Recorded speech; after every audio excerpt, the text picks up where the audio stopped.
Welcome to the Lowdown Mortgage Podcast, the show where we dive deep into the topics that directly impact the evolving originator. I'm your host, Connor Bartley. Bam! And joining me today is someone who left a career managing car dealerships, walked into the mortgage industry with zero background, and within 5 years built himself into the #1 volume lender in his market by doing things the right way, the hard way first, and the smart way after. He is someone who genuinely believes this business is built on relationships before revenue, and the results he's putting up prove that philosophy. Jake Adler, welcome to the Lowdown. Connor, thank you so much for having me, man. I am excited. I will say you probably made me sound a little cooler than I really am, but hopefully I can live up to that. All good, man. Well, it's been great getting to know you just in preparation for doing this show and just sort of learning a little bit about your background. And that's one of the perks of doing what I do. Like, I get to know the guest and really get a better understanding of who they are. And so I always enjoy that part of this process. But you got into the industry, and it's not uncommon to see people from the auto industry join mortgage. You were a general sales manager at a dealership before you ever touched a mortgage file. What was it about like the car industry that made you feel like it was time to leave that? And how did the mortgage business even get on your radar?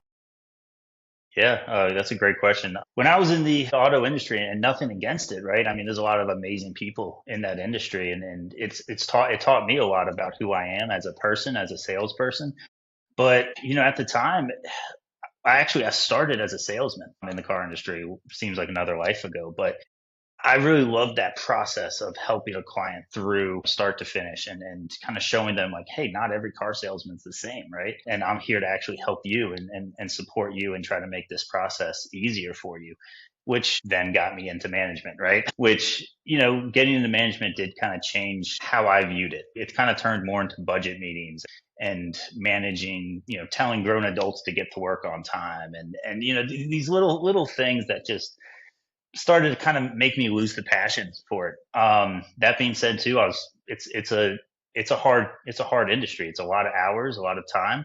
I had a family. Had a new little girl at that time, and I was missing a lot of moments. And so I saw myself slowly like pulling away.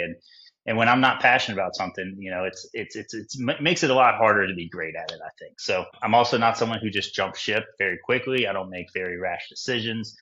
So, but I just kind of started to feel myself thinking I want something more, something different. My mom actually and my grandma were real estate agents. So, I've always had a little bit of a tie into the mortgage world, but she did a transaction with a loan officer who she was like, wow, like this process was top notch. Like this was different than what I'm kind of used to. And after the transaction, she just kind of started talking to this loan officer. It was like, like, hey, like that's really cool. Like, all your different little tweaks that you did that is different. Like I have a son that is actually looking for a career change. Like, would you be interested in maybe talking to him? And he was like, it's really funny. I'm actually looking to bring on a new loan officer. So she gave me his number. I called him.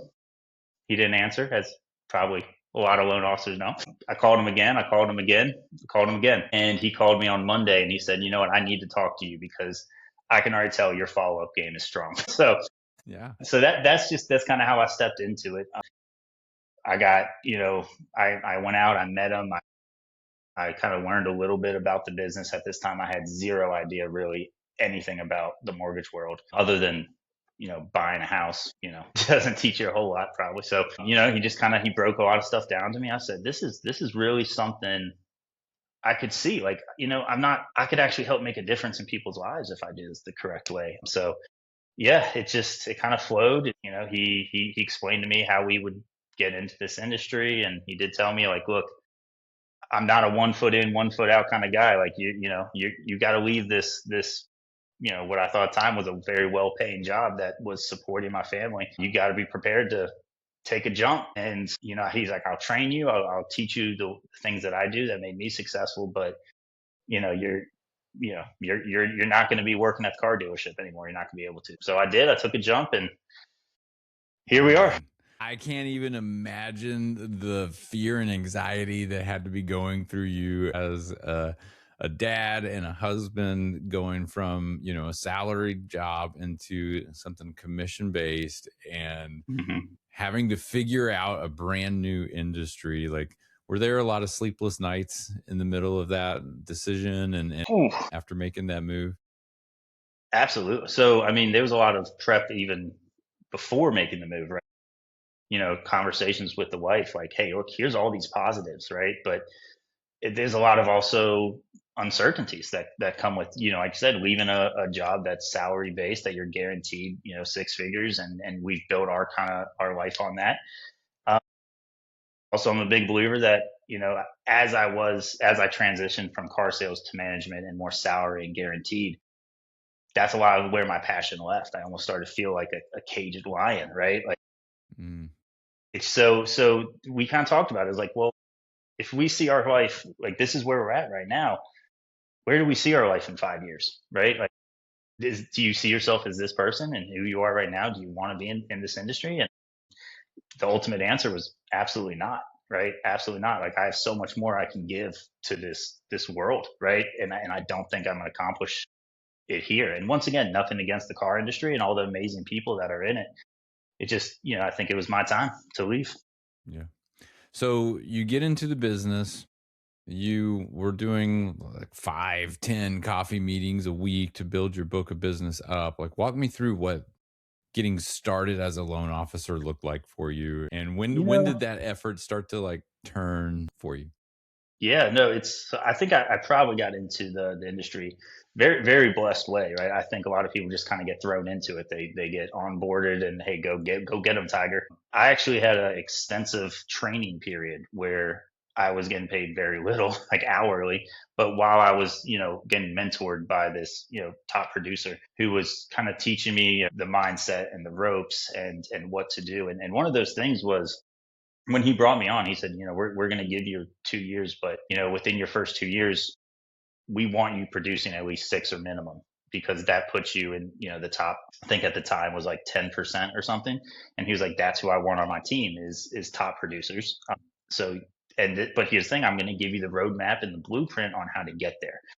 I'm going to give you the systems and the processes and the expectations. So yeah, when I started, I mean, the expectation was, look, failure isn't an option. I have to, in my mind, starting off as a brand new loan officer, I'm thinking, how do I get to six loans, right? Which I don't even know if is on, I know a lot of loan officers in this area, and that's not even on their radar, and they've been in the game for 10 years. So just starting out in that mindset of, I got to make 40, 50 calls a day to set, you know, 5 to 10 coffee meetings a week so that I can build this pipeline to get going. And that's a grind. That is an absolute grind and I did not drink coffee at the time either. So my first couple of days, man, I'll tell you, I didn't know the difference between Rough. caffeinated and decaf. I came home that first day gritting teeth. But no, it was an experience, man. And I look back on it, and honestly, I think it was one of the more fun times in the career, just like really grinding through these cold calls and these coffee meetings, because I mean, it's ultimately what built the foundation of who I am today and the business that I run today. And also the understanding and knowing of, like, look, if everything kind of hits the fan, I've still got the foundation I need to know and how to do to be successful, right? Yeah. We don't do, I'll be Yeah. honest, I don't do 10 coffee meetings a week anymore, right? But that foundation is still there, and that understanding of how we got here is still there. Yeah, and I mean, because you went through that process, if you needed to get 10 in a week, you would know what to do that. Hmm. And Hmm. but that's sort of the blessing of going through that grind, is that you do sort of mature out of it, and there becomes a tipping point where the business starts to come in a little more frequently without having to do those meetings and go through that. And Hmm. I mean, that's what everybody's going for. But you mentioned something to me that kind of stuck out, because I know, especially these last few years, when we went through the lower rate times in COVID, and then things spiked all of a sudden. A lot of loan officers that I talk to really want to talk about rate. They're very like rate sensitive, and my clients really want a rate, and the best rate in town, whatever. And you made a comment that like people don't shop you because the rate is too high. They shop you because they don't trust you enough yet. So I Mhm. wanted to unpack that. Like, how do you build trust fast enough so that the rate conversation, is almost secondary? Yeah, so I am a big believer that I don't think most clients are built to just shop, right? I don't think they're coming into they're most clients are coming into this field like I'm interested in buying a house. They're not thinking I want to get the lowest rate. So I think most shoppers don't come from just naturally wanting to shop. They come from having uncertainty in the process that they're being guided through, right? They either don't trust the loan officer enough, or they don't trust the process that's going on. They don't feel like they're being informed, or there's some type of anxiety there, right? Which then leads them to go out and try to find something maybe different. So yeah, from the initial phone call that I have with a client, and how we build our process is strictly built to build confidence and talk about the maybe the uncomfortable things that maybe not every loan officer wants to actually talk to their client. So, talking about what's going on in the market, and not necessarily bringing up rate, but just bringing up like making sure that they understand every part of my process from, pre-approval to under contract in that first phone call, so that they understand this is the flow of what we're going to be going through. And me and my team then walk them through that, so that every step is accounted for, and they feel like, hey, I'm in control of what's going on, but at the same time, I'm being guided through a process that's very smooth. And yeah, from us, and there's proactive things that you can say in there to kind of take their mind off of rate. But I mean, for the most part, rate isn't a big conversation that we have. And I'm not saying rate isn't important, but it's if rate's the only thing you're selling, man, I think you're Yeah. missing a big part of the business. Yeah, I mean, it sounds like that's an intentional choice that you're making to not focus on that as the topic of conversation. I think that's where maybe some loan officers, get people fixated on it, is they fixate on it, and you're Hmm. more process oriented. This is what experience is going to be like, education. This is a part of it, right? Well, You are going to end up with an interest rate, but Yeah, and it starts from your referral partner as well, right? So if your referral partner is pushing, hey, this guy has the best rate, and this guy, and this is why you need to talk to him because of rate. Well, then they're going to come straight to me and be worried about rate. Compared to, Mhm. I work with people that truly believe in me and my team and our processes, so that's what they're selling to the client before even talking to me. Is that, hey, this guy is the best at what he does, and this guy is process driven. He's going to make sure that you feel confident and secure through this whole process. And so at no point are they thinking rate. They're thinking, oh, this guy's going to take care of me. This guy, cares about actually getting me into a house into the best, smoothest way possible, right?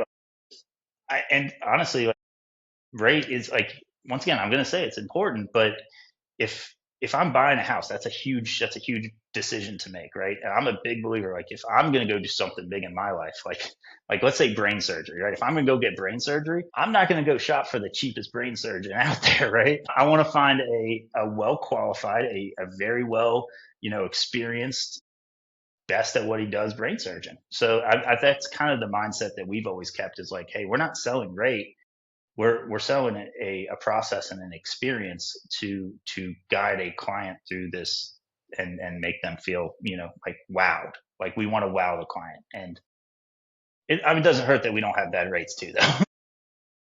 Right, there you go. Yeah. So, just to give the audience like some context, you operate in a smaller market, and personal brand has been a real differentiator for you.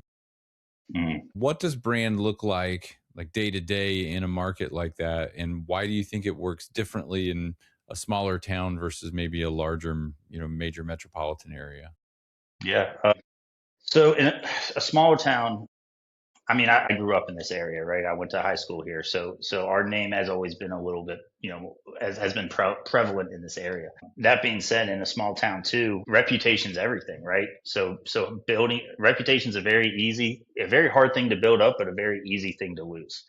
So when I kind of started branding ourselves as, like behind our name and our team, because we've built such a strong foundation to start with, I really believe that like the community kind of jumped behind that as well and said, like, wow, this guy's done a really, really good job in the past. Like, let's kind of continue to run with that.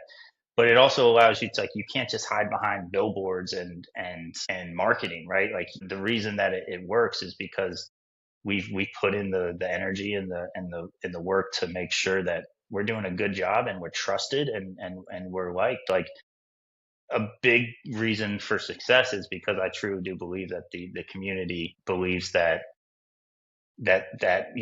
our integrity is strong, that we do what we do for the right reasons, and we really care about the people we work with, and it's not just a transaction.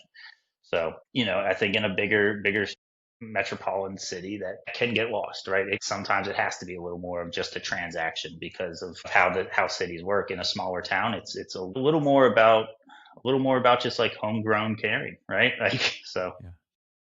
Yeah. and I we've love kind of that. very kind of focused behind that.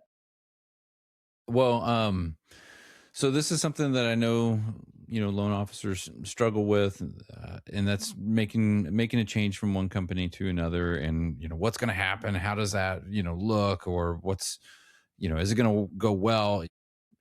There's a lot of fear there. When you moved companies, you were leaving an in-house processor and from where you were, and then Hmm. realized pretty soon at the new company that the corporate processor wasn't going to work with the way you ran your business. And so, huge shout out to your wife, Courtney, who stepped in, learned the role of a processor in like a week. You said, which is amazing, right? What did that transition teach you about how important like the right processor is to your whole operation, and just having the flexibility to make that change too? Yeah. Well, one, when I was in my own, before I made the move, I actually didn't realize there was a difference between a corporate processor and an in-house processor, right? And also I didn't realize just how incredible this processor was, like, and how actually important that role is to the entire process, right? Like, if you really think about it, the processor is a lot of the engine running behind these things, because once you hand over that file, you can do a great job on the front, but if on the back half of this process, you don't have a great processor, the balls are going to get dropped, and that's going to affect the client and affect your entire reputation, right? And that is not to say that corporate processing is bad by any mean. It's just the way that I was used to, with a very hands-on processor that really kind of like communicated with me really well and understood my processes and my systems. Moving over to a corporate processor was harder because I had my processes that I know made us successful and helped us kind of keep that client experience extremely high. So yeah, that was probably one of our biggest struggles, is just having a processor that had so much on her plate that really couldn't take the time to do Hmm. the things that we were used to having a processor do. So we had the Courtney, which is my wife. She was an executive assistant before coming into the mortgage world to work with me. So for a big $1 billion tech company, right? Can't say she was the happiest doing it, but she made good money doing it. So when I kind of got to the point where I needed an assistant, it just fit in, right? It was a square peg, square hole, where I was extremely lucky to have someone this talented and this process driven, and also aligns with my integrity and what I believe in. But so she fit in very quickly as my LOA, as my loan assistant in that company. So when we switched, she was driving my business, like very quickly, and that was incredible. But moving to we kind of looked at it like, hey, listen, I know like your job is very important, what we're doing. This is where the hole in the bucket is right now in our business. Moving to this new company, like everything else has been incredible, but we're seeing the process. Like you're actually now chasing in circles, trying to kind of actually keep up with all these other things that are getting dropped in processing. And doesn't make more sense to actually just maybe move you to an in-house processing role. And she jumped on board so fast, even though she didn't really even know exactly what that job entailed, or exactly what it was. I mean, and this just shows just how talented and smart she is, because she's definitely the smart one in this business. That she grasped onto the concept of processing. I mean, we had amazing support and help to help teach her this role as well. But I mean, I almost it seemed like overnight, it seemed like all of our stress and problems that were coming from this disappeared, right? Our cut, we started having, better back end experiences. And where if your back end isn't going well, it's very hard to focus on the front, right? On the front process, which is what drives business. So it was a risky move. I definitely think it was a risky move taking her from LOA to processing, but in the long run, it's been a huge reason for why we've actually gone from the volume we were when we started at lower compared to where we are now is Yeah. because of how well she took on this role.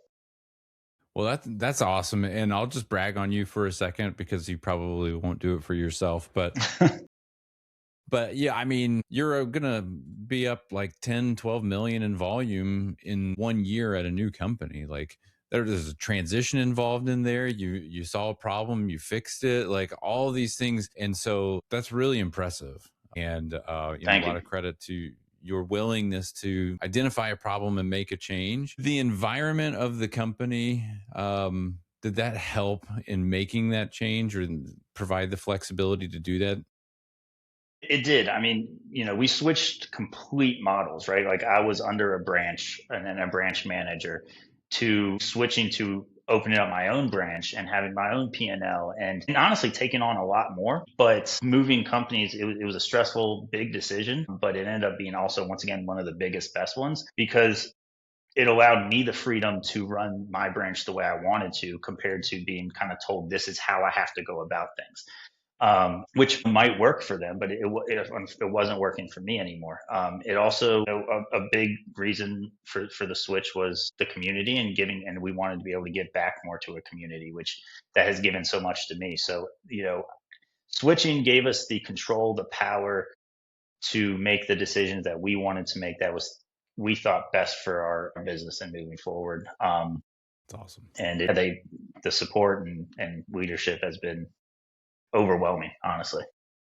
That's great, man. I love to hear that. Now, I'm going to switch gears slightly because I think this was a really important comment that you made when we were kind of preparing for this episode. But you mentioned that there's a lot of help along the way in this industry to get a loan officer from 0 to 3, 3 to 6 loans a month, 6 to 10 loans a month. But then you get to that, like that number, right? 10 loans a month. And you're kind of left on your out on your own again. Like a lot of the industry just throws you in and leaves you on your own. There's some coaching along the way, and then you reach like this moment of like, okay, I'm on my own again. Now what? And like, what does it feel like to be at a level where the old playbook stops working?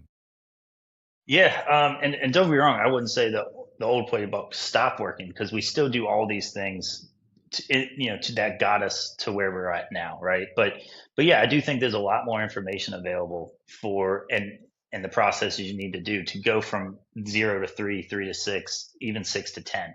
I think going from that, averaging 10 to 15 a month, the information you got to move a little differently, right? You got to have the right things in place, you got to have the right systems, processes, people, but there's not as much information out there is it, to do that, right? Like you can jump on a podcast or you can jump on, a training program and guide, and there's going to be a lot of like, here's the things that need to happen to get to six, to average six a month, right?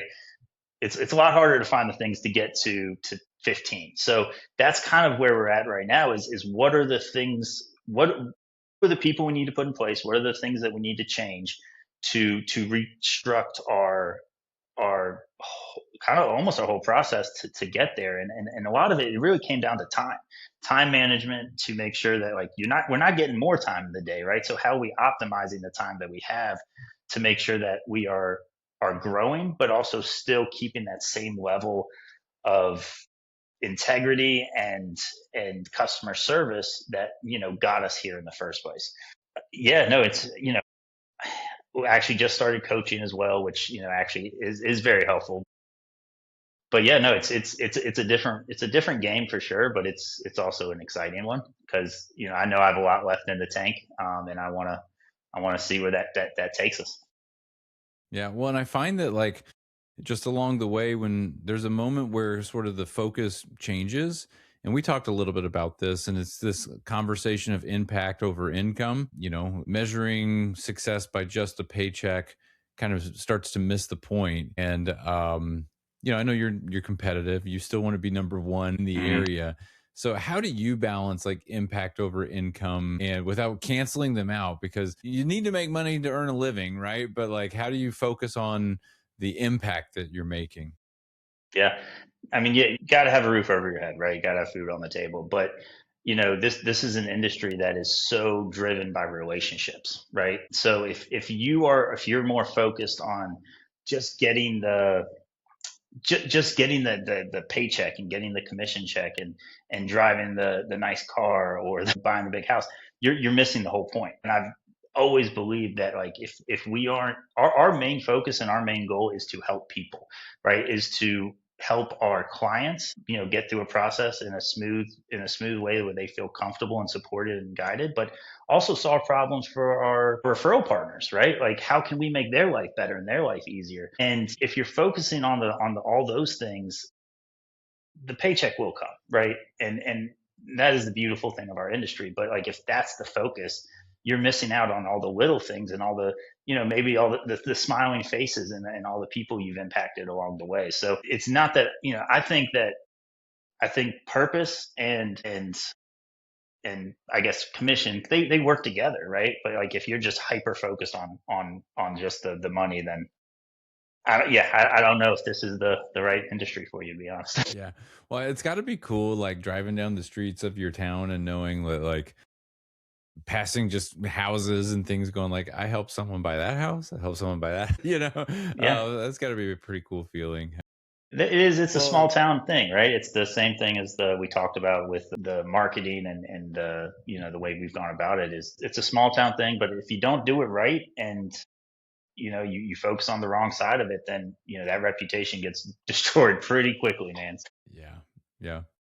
Well, Jake, we've talked about a lot, but I guess it's kind of time to wrap things up. But I want to give you an opportunity to just kind of share anything that you didn't get a chance to talk about today and just sort of give you an open floor here. So I'm going to turn it over to you. And if there's anything that you feel is important for the listeners to know, I want to give you an opportunity to share that. Yeah. Well, first, Connor, it's been awesome on here. I definitely appreciate everything that you do for the industry and that. But yeah, it's an amazing industry, right? And I do believe that, like, if you're a great person, you really want to help people, and you want to also get to that next level in life, that this is the industry for you. And yeah, I'm a big believer that if you're when I'm looking for, I guess, people to bring onto my team now and to kind of help support us and grow our branch and grow our numbers. I'm not necessarily looking for good mortgage people, right? I'm looking for good people that I can turn into great mortgage professionals, because I can teach you how to be a great at the mortgage world. Can't teach you how to be a good person.